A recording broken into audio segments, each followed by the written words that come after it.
Song of the Century are looking for, trying to figure out a way to start the record, and it's like doing something that was a cappella, and we were running a pirate radio station down in Southern California last summer. I sang the song, and we literally just hooked it up to the pirate radio station, and it played the song, and it kind of gave it this real nice, scratchy. And there's something about like old 78s that I think there's like a sense of like yearning about them or something. I don't know. I think it kind of, Song of the Century sort of introduces the record.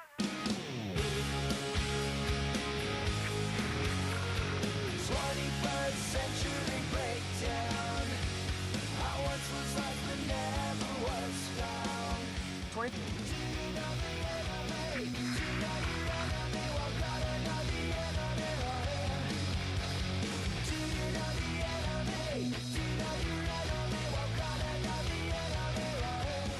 enemy. I didn't think we really gave much thought to what was going to be a single or anything like that through the record. It just, Know Your Enemy, it just seems to be like one of the songs. It's kind of a broad, bold stroke, sort of anthemic,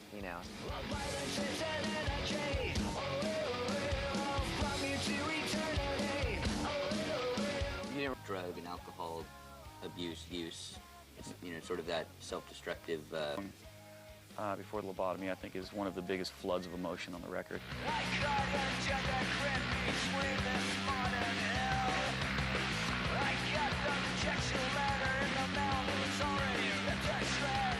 Christian's Inferno, that's when like really kind of get an idea of like who Christian is, what he represents, and what the demons that plagues him.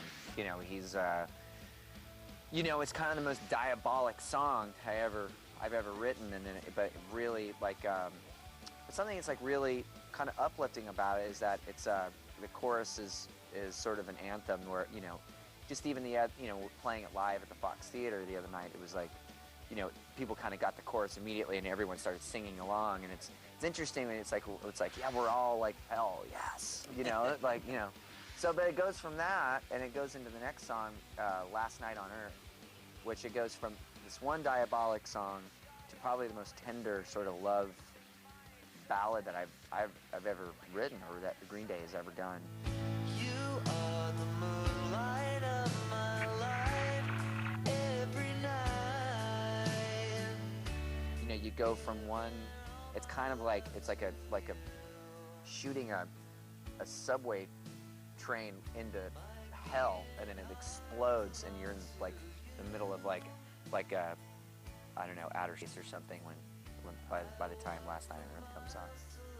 Yeah, I concur. I think that Christian's Inferno definitely has this schizophrenic side to it. That's in one hand it's about as dark a place as you can go to, and then the other side of it is with this major chorus, it's really uplifting, and there's a sense of unity in there too.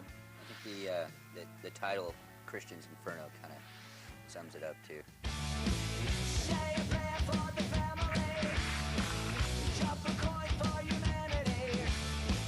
East Uses Nowhere.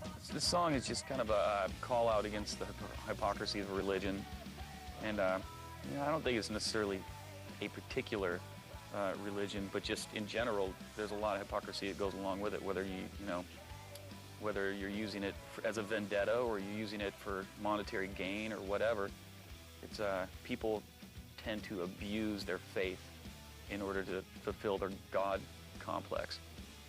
It also rocks balls.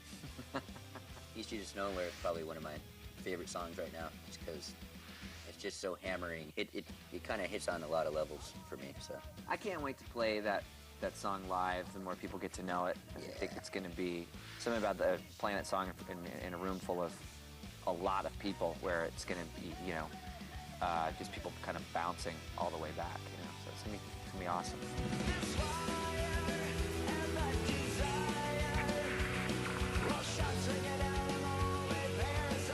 The song's about revenge, sort of having this vendetta. It also plays into a little bit of self-destructive part too, where it's a song about sort of gun control, but it's like really kind of sexually driven, and there's a song like we had it's the first time like we're really kind of bringing in musically like a Middle Eastern influence, or because I feel like music is so tied together. If you think about like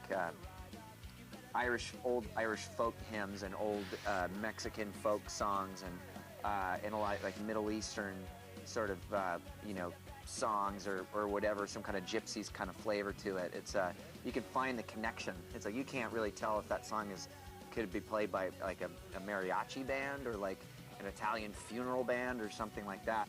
Just song just kind of goes for it. It's fast, and it's another one of the songs where everyone's singing Vendetta at the same time together. I think it's gonna go off. She won't cooperate. Well, she's the rise of the American girls. There's a lot of lyrics in Last of the American Girls. I think originally that song started out as being about my wife, and then I kind of started getting into more of my own beliefs and anything from a little book of conspiracies to like playing vinyl record.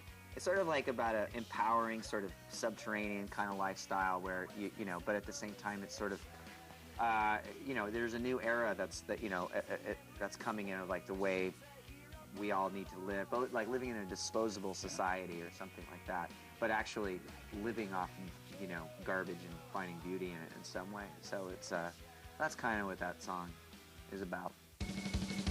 Desperate, but not hopeless. I feel so useless in the city. It was the last song that was written on the record. Me and Micah Trey, we went down, and we were in downtown Oakland, and we went out to go, have drinks, and then it was right after these demonstrations happened. This kid was shot by a BART cop at the Fruitvale BART station While handcuffed. We're walking in. The first line is "I'm wide awake after the riot," and it's it was like we weren't there for the riot. It was right after, so it was kind of like picturesque, and you see these sort of blowing newspapers around. And I remember it being particularly windy that night. You kind of felt like there was like a ghost or something like that. And us, we were out just getting fucked up. We were getting hammered that night. So it was, it was just sort of this kind of strange contradiction that was going on.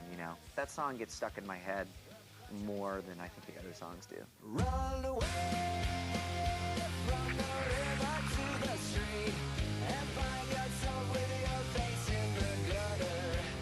That's where the character of Gloria kind of comes back in. The return. Yeah, it's got that sort of that's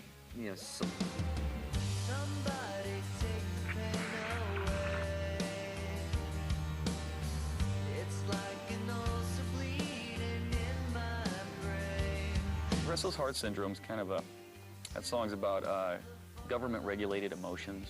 We live in a society that's, we can't get health care, but under government-regulated drugs, we have more commercials on TV for new drugs all the time than just about anything else. In one hand, you're constantly being told to, you got to be on pills. You got to fix your emotional, state of mind. Yet, on one hand, you might be trying to kill off old nightmares, but you could end up actually killing your dreams instead.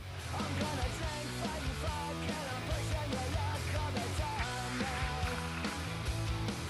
Horseshoes and Hand Grenades is kind of an older song that Butch Vig was really into. We owe a lot to him on bringing that song back because it ended up being a lot of people's favorite song on the record so far. So it's almost like Fear and Loathing in Las Vegas. Maybe it's related to like Christian in a lot of ways, where it's just kind of or at the end of the song says Gloria, like Gloria.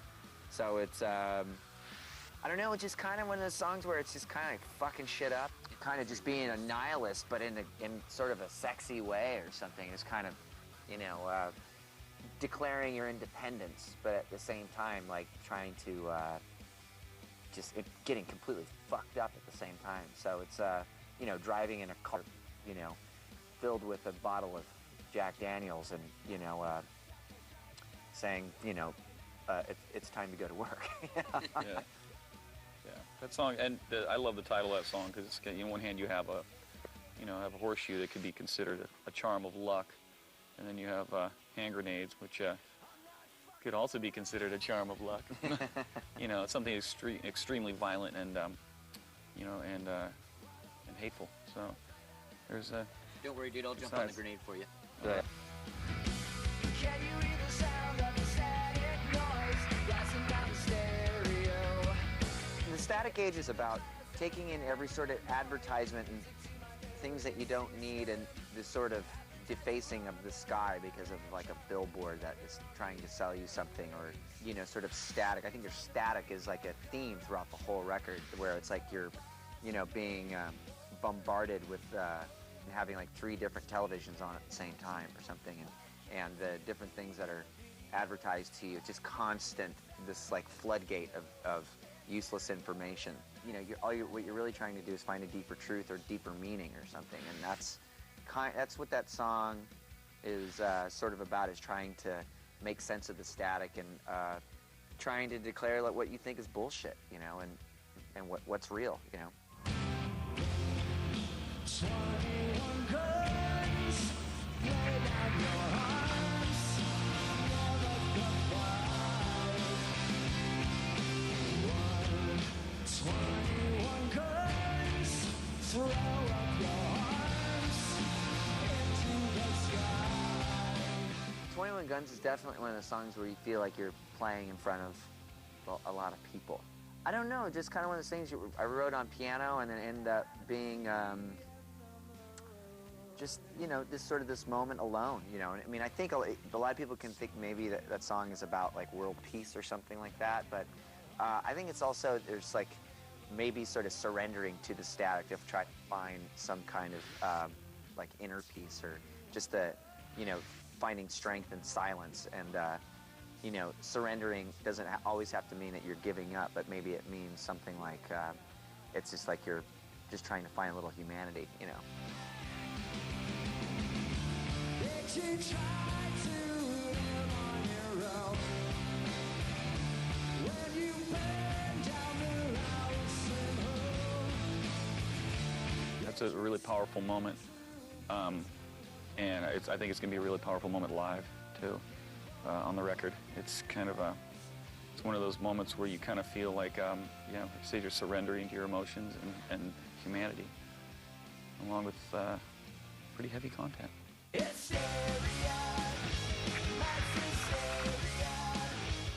American Eulogy is kind of actually 2 songs.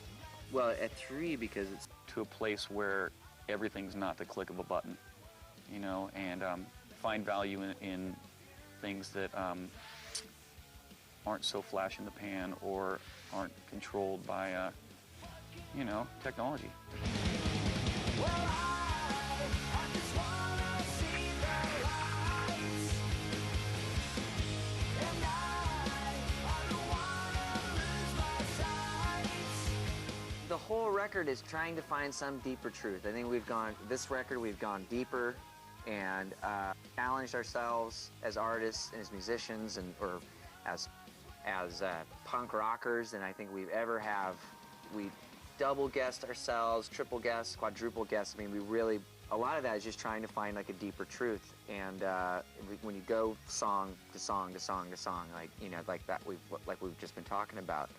And I think that See the Light kind of sums up like where that record sort of was taking us all along. It talks about streets, and it talks about deserts, and it talks about rivers, and you know, it talks about natural disasters and every crisis, you know, from the swine flu to the, you know, hurricane, which is a lot. So I think it's just trying to find more meaning in life and more belief in yourself.